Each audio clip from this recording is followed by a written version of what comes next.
మేము మా ఇంట్లో సుందరాకాండ పారాయణం చేసామండి. మీరందరూ కూడా విని తరిస్తారని ఉన్న క్లిప్పింగ్స్ మీకోసం పెడుతున్నాను.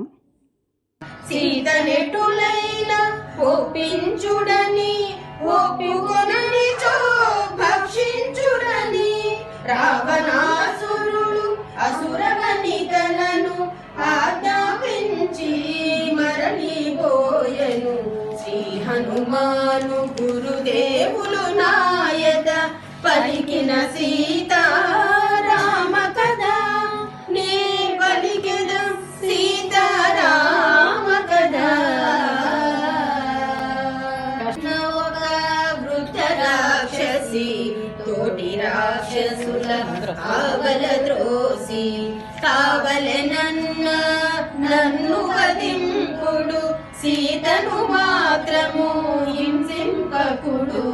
దారుణమైన కలగంటిని దానములకది ప్రళయం వేను అని తెలిపే త్రిజట స్వప్న వృత్తాంతము భయకంపిత సుఖమని ఎంచి 14 వనమునకేగిన అంతటి మాతగా గాలిగాలమని మారుతి వగ చేసి తను కనుగొని బంగారు మేని కాంతులు మెరయ మందస్మిత ముఖ పద్మము విరియ హంసతూలి రామ లక్ష్మణులు అగుపించినారు.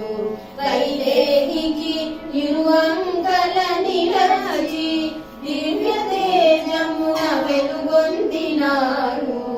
తెల్లని కరిపై మూవురు కలసి లంకాపురిపై పయనించినారు అని తెలిపే త్రిజట స్వప్న వృత్తాంతము భయకంపితలైరి రాక్షసి.